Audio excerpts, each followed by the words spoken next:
J'ai vu qu'il y a eu beaucoup des réactions au sujet de l'avion français qui a atterri à l'aéroport de Bangoka.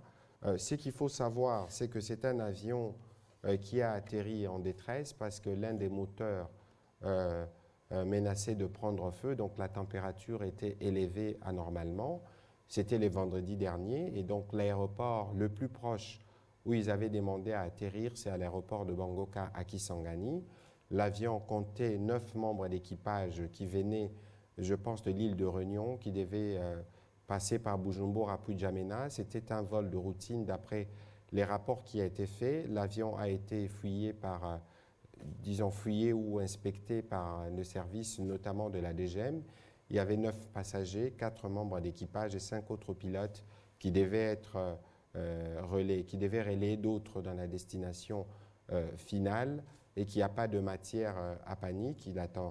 L'avion est en panne, ils attendent une intervention qui doit venir de Paris avec les matériels pour remplacer le matériel défectueux. Et d'ailleurs, nos forces armées ont pris en charge les membres d'équipage, notamment en leur offrant de rester dans des hôtels, dans des conditions. Et donc, ce que j'ai lu sur les réseaux sociaux n'est pas la vérité. Nous pourrons évidemment vous partager des autres détails si besoin il y a, parce que nous les avons. Nous ne pouvons pas rester insensibles à une demande qui vient des sénateurs, mais aussi de compatriotes. Nous étions à la francophonie, parce que c'était le premier qui se c'était avec la pandémie qui a pénalisé les réunions en présentiel. Il y avait justement un débat à huis clos qui portait sur l'avenir de la francophonie. Le Premier ministre qui a participé à ces débats a donné l'opinion de la République démocratique du Congo, qui consiste notamment à voir comment la francophonie peut être plus active ou avoir des instances qui peuvent permettre de régler ou de prévenir les situations qu'il y a chez nous. Et les populations congolaises et notre opinion publique est en droit d'estimer que la francophonie ne fait pas assez, surtout que nous sommes le premier pays francophone en termes de poids démographique et sûrement d'étendue, et que le français a plutôt un bel avenir en République démocratique du Congo.